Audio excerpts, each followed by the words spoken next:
സ്വാഗതം page 10 സ്റ്റോറീസിലേക്ക്.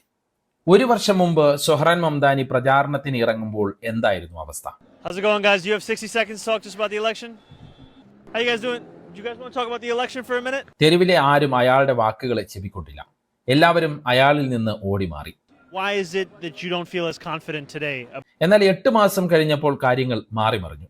Zohran എത്തുന്നിടത്തെല്ലാം മുദ്രാവാക്യങ്ങളുമായി ആളുകൾ നിറഞ്ഞു. Thank you, my brother. And I want to take a moment here. I just want to ask everyone in this crowd, if you can raise your hand if you have been called a terrorist while living in this city. മറുഭാഗത്ത് സൊഹ്റാനെ മുസ്ലിം തീവ്രവാദിയായി ചിത്രീകരിക്കാനുള്ള നീക്കങ്ങൾ കൊണ്ടുപിടിച്ച് നടക്കുന്നുണ്ടായിരുന്നു. അപ്പോഴും സ്വന്തം അസ്തിത്വത്തെ മറച്ചുവെക്കാതെ Zohran കൈകൊണ്ട് ബിരിയാണി കഴിക്കുന്ന പോസ്റ്റുകൾ social മീഡിയയിലിട്ടു. ഈ അവസരത്തിൽ സൊഹ്റാൻ മംദാനിയുടെ ന്യൂയോർക്കിലെ വിജയവുമായി ബന്ധപ്പെട്ട് 4 ചോദ്യങ്ങൾ. 1. ഒരു വർഷം മുമ്പ് സർവേകളിൽ 1% സാധ്യത മാത്രമുണ്ടായിരുന്ന സൊഹ്റാൻ എങ്ങനെ ജയിച്ചു കയറി? 2. ലോകത്തിലെ തന്നെ ഏറ്റവും അധികം ജൂതരുള്ള നഗരങ്ങളിൽ ഒന്നാണ് ന്യൂയോർക്ക്. അവിടെയുള്ള ജൂതജനതയിൽ ഭൂരിഭാഗവും നെതന്യാഹുവിൻ്റെ വാക്കുപോലും കേൾക്കാതെ എന്തുകൊണ്ട് സൊഹ്റാൻ മംദാനിക്ക് വോട്ട് ചെയ്തു? 3. സൊഹ്റാനെ തീവ്രവാദിയായി ചിത്രീകരിച്ച് വ്യാപകമായ പ്രചാരണമാണ് നടന്നത്. അതിനെ എങ്ങനെയാണ് തീവ്രവാദ ആക്രമണത്തിൻ്റെ ഭയം പേർന്ന ന്യൂയോർക്കിൽ സൊഹ്റാൻ അതിജീവിച്ചത്? 4. ലോക ക്യാപിറ്റലിസത്തിൻ്റെ കമാൻഡിംഗ് സെന്ററായ ന്യൂയോർക്കിലെ ജനതയുടെ മനസ്സ് കീഴടക്കാൻ എന്ത് വിജയമന്ത്രമാണ് മംദാനി പ്രയോഗിച്ചത്? അതും ഒരു കോടീശ്വരൻ്റെ പോലും പിന്തുണയില്ലാതെ. ഈ 4 ചോദ്യങ്ങളുടെ ഉത്തരങ്ങൾ തേടുകയാണ് ഈ വീഡിയോയിലൂടെ. ആദ്യം ജൂതരുടെ കാര്യം തന്നെ പറയാം. ഏകദേശം 10 ലക്ഷം ജൂതർ ന്യൂയോർക്കിൽ താമസിക്കുന്നുണ്ട് എന്നാണ് 2023 കണക്ക്. ഇസ്രയേലിന് പുറത്ത് ജൂത ജനസംഖ്യ ഏറ്റവും അധികമുള്ള നഗരമാണ് ന്യൂയോർക്ക്. സ്വകാര്യ ഭൂവുടമകളിൽ വലിയ വിഭാഗം ജൂതരാണ്. ഏറ്റവും വലിയ 20 റെസിഡൻഷ്യൽ ഭൂവുടമകളിൽ പലരും ജൂതരാണ്. ന്യൂയോർക്ക് നഗരത്തിലെ ശതകോടീശ്വരന്മാരിൽ 4-ൽ ഒരാൾ ജൂതനാണ്. മിക്ക മുഖ്യധാരാ മാധ്യമങ്ങളും ജൂത ഉടമസ്ഥതയിലുള്ളതാണ്. ഉദാഹരണത്തിന് Bloomberg news, New York times, New York post തുടങ്ങിയ മാധ്യമ സ്ഥാപനങ്ങൾ. അങ്ങനെ ജൂതർക്ക് വൻ സ്വാധീനമുള്ള ന്യൂയോർക്കിലാണ് പലസ്തീൻ അനുകൂലിയായ മുസ്ലിം മേയറായത്. മാത്രമല്ല, പലസ്തീനിൽ നടക്കുന്നത് വംശഹത്യയാണ്. ഇസ്രയേൽ ഒരു വർണ്ണവെറിയൻ രാജ്യമാണ്. നെതന്യാഹു യുദ്ധ കുറ്റവാളിയാണ്. ഞാൻ മേയറായാൽ അയാൾ ന്യൂയോർക്കിൽ വന്നാൽ, അതായത് നെതന്യാഹു ന്യൂയോർക്കിൽ വന്നാൽ അറസ്റ്റ് ചെയ്യും എന്നിങ്ങനെയുള്ള കാര്യങ്ങൾ ആവർത്തിച്ച് വ്യക്തമാക്കുന്ന ആളുമാണ് സൊഹ്റാൻ മംദാനി. എന്നിട്ടും ജൂതജനതയിൽ ഭൂരിപക്ഷം മംദാനിക്ക് ഒപ്പമാണ് നിന്നത്. അയാൾക്കാണ് വോട്ട് ചെയ്തത്. ജൂത പുരോഹിതർ തന്നെ മംദാനിക്ക് വോട്ട് അഭ്യർത്ഥിച്ച് തെരഞ്ഞെടുപ്പ് വേദികളിൽ വരികയും ചെയ്തു. നെതന്യാഹു ഇസ്രയേലിൽ നിന്ന് കൃത്യമായ സന്ദേശം ന്യൂയോർക്കിലെ ജൂത മത നേതാക്കൾക്ക് നൽകിയിട്ടും അവർ അത് ചെവിക്കൊണ്ടില്ല. ട്രംപ് നേരിട്ട് തന്നെ ഭീഷണി മുഴക്കിയിട്ടും ജൂത വിഭാഗത്തിന് മംദാനിയിലുള്ള വിശ്വാസം നശിച്ചില്ല. പുതിയ തലമുറയിൽപ്പെട്ട ജൂതരെല്ലാം വോട്ട് ചെയ്തത് മംദാനിക്കാണ് എന്നാണ് സർവേകൾ പറയുന്നത്. 18-നും 44 വയസ്സിനും ഇടയിൽ പ്രായമുള്ള ജൂത വോട്ടർമാരിൽ 67% പേരും മംദാനിക്ക് വോട്ട് ചെയ്യുമെന്ന് നേരത്തെ തന്നെ പറഞ്ഞതായും സർവേകൾ പറയുന്നു. ജൂതവിഭാഗത്തിൽ ഭൂരിഭാഗം മംദാനിക്കൊപ്പം നിന്നതിന് കാരണങ്ങൾ തേടുകയാണെങ്കിൽ അതിൽ പ്രധാനപ്പെട്ടത് പലസ്തീൻ വിഷയത്തിൽ ന്യൂയോർക്കിലെ ജൂതർക്കുള്ളത് പരമ്പരാഗത നിലപാടല്ല എന്നത് തന്നെയാണ്. അതായത് അവർ പലസ്തീൻ രാഷ്ട്രം വരണമെന്ന് ആഗ്രഹിക്കുന്നു, മുസ്ലിങ്ങളെ ശത്രുക്കളായി കാണുന്നുമില്ല, പ്രത്യേകിച്ച് പുതിയ തലമുറയിലെ ജൂതർ. ഈ പുതിയ തലമുറയുടെ സ്വാധീനം സ്വാഭാവികമായും അവരുടെ വീടുകളിലും മുതിർന്നവരിലും ഉണ്ടായിക്കാണും. ഡെമോക്രാറ്റിക് പ്രൈമറിയിലെ മംദാനിയുടെ വിജയത്തിന് ശേഷം institute four middle east understandings നടത്തിയ സർവേയിൽ 83% പുതിയ വോട്ടർമാർ മംദാനിക്ക് വോട്ട് നൽകിയത് അയാൾ പലസ്തീനെ അനുകൂലിച്ചത് കൊണ്ടാണെന്ന് വ്യക്തമാക്കുന്നുണ്ട്. അതായത് കാലം മാറുകയാണ്. ജെൻസി തലമുറ ചരിത്രം പഠിച്ച് തന്നെ കാര്യങ്ങളെ മനസ്സിലാക്കുകയാണ്. മാത്രമല്ല, വീട്ടിലെ മുതിർന്നവരെ അവർ തിരുത്തുകയുമാണ്. ഇനി സൊഹ്റാൻ ജനപിന്തുണ ആർജിച്ച രീതിയെക്കുറിച്ച് വിശദീകരിക്കാം. ന്യൂയോർക്കിലെ ജനത ഇതുവരെ കണ്ടിട്ടില്ലാത്ത പ്രചാരണ രീതിയാണ് സൊഹ്റാൻ ആവിഷ്കരിച്ചത്.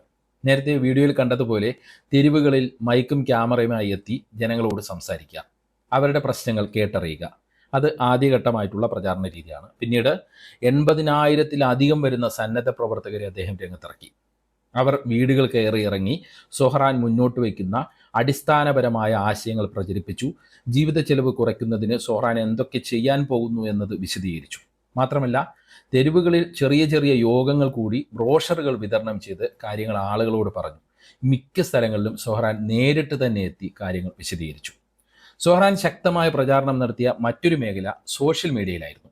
ടിക്ടോക്ക്, ഇൻസ്റ്റഗ്രാം തുടങ്ങിയ പുതിയ തലമുറയുടെ പ്ലാറ്റ്ഫോമുകൾ അദ്ദേഹം ഫലപ്രദമായി ഉപയോഗിച്ചു. ആകർഷകമായ വീഡിയോകളിലൂടെ എന്താണ് താൻ മുന്നോട്ട് വയ്ക്കുന്ന ആശയങ്ങളെന്ന് അവരോട് സംവദിച്ചു. എന്തുകൊണ്ട് ട്രംപിനെയും അദ്ദേഹത്തിൻ്റെ നയങ്ങളെയും എതിർക്കണമെന്ന് അവരെ ബോധ്യപ്പെടുത്തി. ഇതോടെ സൊഹ്റാനു വേണ്ടി പ്രചാരണം നയിക്കാൻ വലിയൊരു വിഭാഗം യുവജനങ്ങൾ തന്നെ നേരിട്ടിറങ്ങി.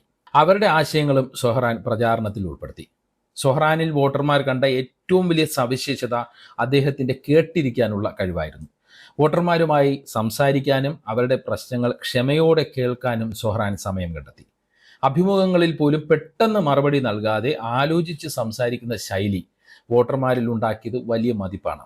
വെറും വാഗ്ദാനങ്ങൾ നൽകുന്നതിന് പകരം വാടക നിയന്ത്രിക്കൽ, കോർപ്പറേറ്റ് നികുതി വർദ്ധിപ്പിക്കൽ, സൗജന്യ പൊതുഗതാഗതം തുടങ്ങിയ തൻ്റെ നയങ്ങൾ എങ്ങനെ നടപ്പാക്കുമെന്നും അതിനുള്ള ഫണ്ട് എവിടെ നിന്ന് എങ്ങനെ കണ്ടെത്തുമെന്നും സൊഹ്റാൻ കൃത്യതയോടെയും വ്യക്തതയോടെയും ജനങ്ങളോട് പറഞ്ഞു. വലിയ രീതിയിലുള്ള വിദ്വേഷ പ്രചാരണമാണ് ഞാൻ നേരത്തെ പറഞ്ഞതുപോലെ എതിരാളികളും ചില സ്ഥാപിത താല്പര്യക്കാരും സൊഹ്റാൻ മംദാനിക്കെതിരെ ഇളക്കിവിട്ടത്.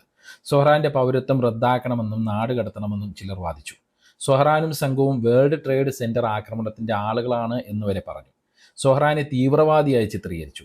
ഒരു റേഡിയോ അഭിമുഖത്തിനിടെ സൊഹ്റാൻ മംദാനിയുടെ എതിർ സ്ഥാനാർത്ഥിയും ന്യൂയോർക്ക് മുൻ ഗവർണറുമായിരുന്ന ആൻഡ്രൂ കോമോ പറഞ്ഞത് ഇങ്ങനെയാണ്: മറ്റൊരു വേൾഡ് ട്രേഡ് സെന്റർ ആക്രമണം ഉണ്ടായാൽ ആ സമയത്ത് സൊഹ്റാൻ മേയർ സ്ഥാനത്ത് ഇരിക്കുന്നത് നിങ്ങൾക്ക് സങ്കല്പിക്കാൻ കഴിയുമോ? അവതാരകനായ സിഡ് റോസൻബർഗ് മറുപടി പറഞ്ഞു, അതെ, അവൻ അതിൽ ആഹ്ലാദിക്കും. അതായത് ആ രീതിയിലുള്ള പ്രചാരണമാണ് സൊഹ്റാനിൽ തീവ്രവാദ ബന്ധം ആരോപിച്ചുകൊണ്ട് എതിരാളികൾ മുന്നോട്ട് വെച്ചത്.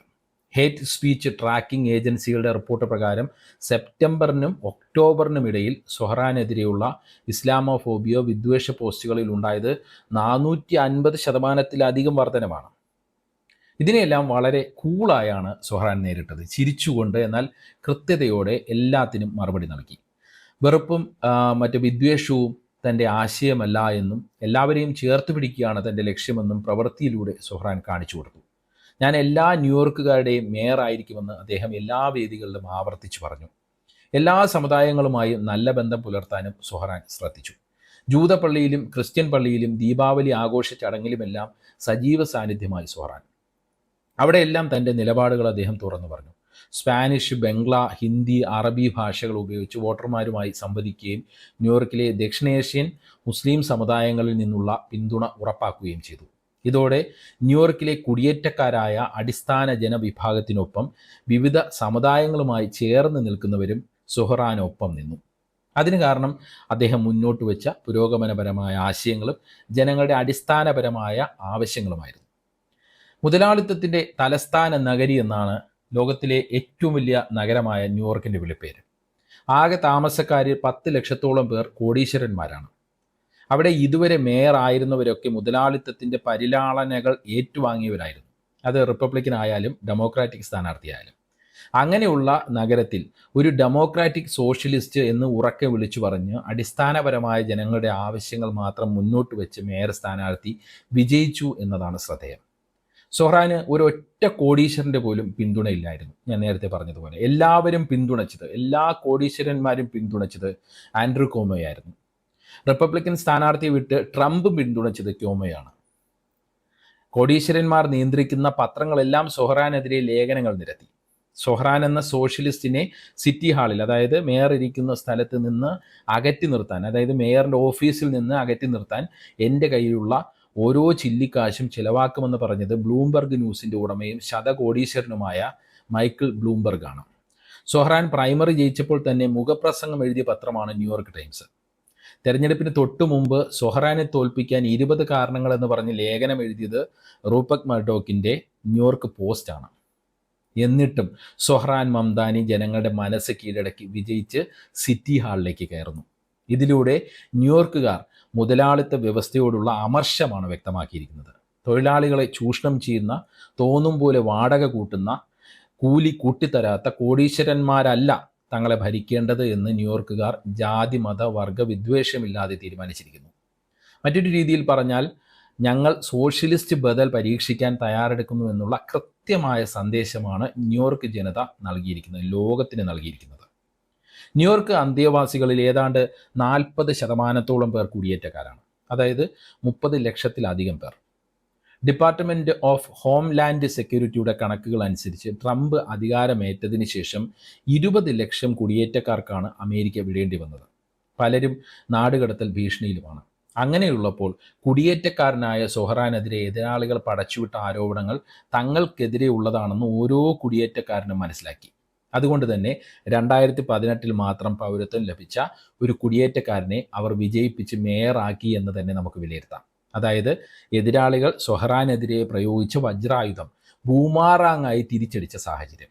അതോടൊപ്പം വേൾഡ് ട്രേഡ് സെൻറ്റർ ആക്രമണം ഉണ്ടായ ദിവസം മുതൽ അമേരിക്കൻ വലതുപക്ഷ ഭരണകൂടങ്ങളും കോർപ്പറേറ്റ് മാധ്യമങ്ങളും സയനിസ്റ്റ് ചിന്താഗതിക്കാരും വെള്ളമൊഴിച്ചു വളർത്തിയ ഇസ്ലാം ഭീതിയാണ് ന്യൂയോർക്ക് ജനത തൂത്തെറിഞ്ഞത്. ലോകമെമ്പാടുമുള്ള മുസ്ലിം വിരോധികൾക്ക് ഇതാ ന്യൂയോർക്കിൽ നിന്നൊരു മറുപടി എന്ന് വേണമെങ്കിലും സൊഹ്റാൻ്റെ വിജയത്തെ നമുക്ക് വിലയിരുത്താം. അതോടൊപ്പം ഇനി ഇസ്രയേൽ അജണ്ടകൾ ന്യൂയോർക്കിൽ നടക്കില്ല എന്നുള്ള കൃത്യമായ സന്ദേശം അവിടുത്തെ ജൂത വിഭാഗം തന്നെ സയനിസ്റ്റ് ഭീകരർക്ക് നൽകിയിരിക്കുന്നു. സൊഹ്റാൻ്റെ വിജയം അമേരിക്കയിലെ രാഷ്ട്രീയ കാലാവസ്ഥയിൽ വലിയ മാറ്റം കൊണ്ടുവരുമെന്ന് തന്നെയാണ് സ്വതന്ത്ര മാധ്യമപ്രവർത്തകരും രാഷ്ട്രീയ നിരീക്ഷകരും വിലയിരുത്തുന്നത്. ഡെമോക്രാറ്റിക് പാർട്ടിയിലും വലിയ മാറ്റം വന്നേക്കും. സോഷ്യലിസ്റ്റ് ആശയങ്ങൾ കൂടുതൽ പ്രോത്സാഹിപ്പിക്കുന്ന രീതിയിലേക്ക് പാർട്ടി പോകുമെന്നാണ് പൊതുവെയുള്ള വിലയിരുത്തൽ. എന്താണ് ഈ വിഷയത്തിൽ നിങ്ങളുടെ അഭിപ്രായം? കമൻറ്റ് ചെയ്യുക. വാട്സപ്പിൽ പേജ് 10 സ്റ്റോറീസ് വീഡിയോകൾ കിട്ടാൻ കമൻറ്റ് ബോക്സിലുള്ള ലിങ്കുകൾ ക്ലിക്ക് ചെയ്ത് വാട്സപ്പ് ഗ്രൂപ്പിലോ അല്ലെങ്കിൽ ചാനലിലോ അംഗമാകാം. നന്ദി, നമസ്കാരം.